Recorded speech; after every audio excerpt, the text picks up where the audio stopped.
Just west of Palm Springs, California, a city famous for spas, golf courses, and retired movie stars, stands one of the most productive farms in the country.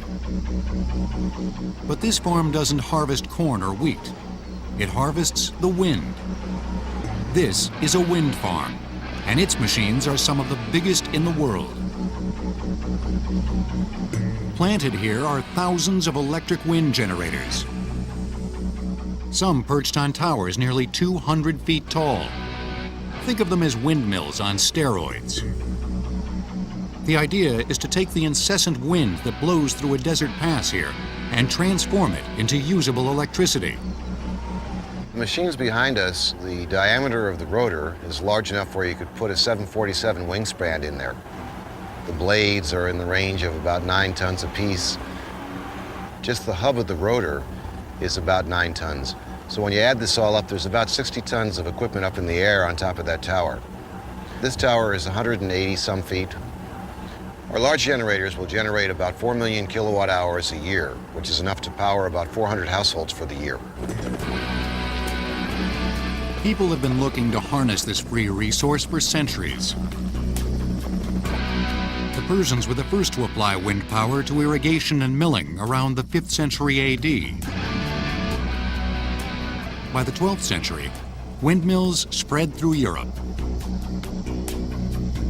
The Dutch relied on windmills to mill grain, pump water, and drain lowlands. But it wasn't until the late 1800s that wind power was applied to electricity generation. Charles Brush, an inventor from Cleveland, Ohio, probably built the first big wind generator. Brush's windmill was massive, with a 50-foot rotor diameter. The 12-kilowatt generator charged batteries in the basement of his mansion. It ran for 20 years without trouble.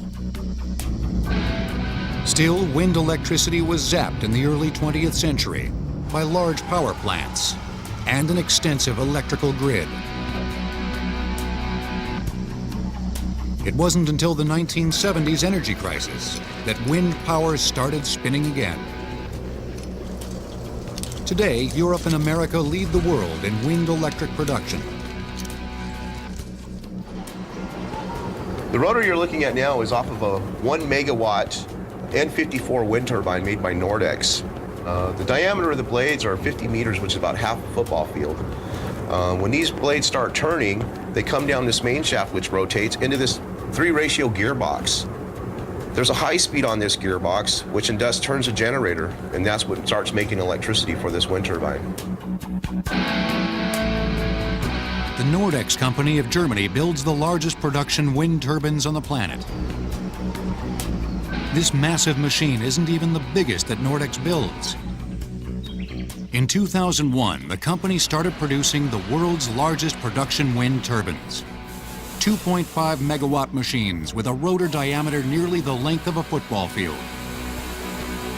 And the company has even bigger plans.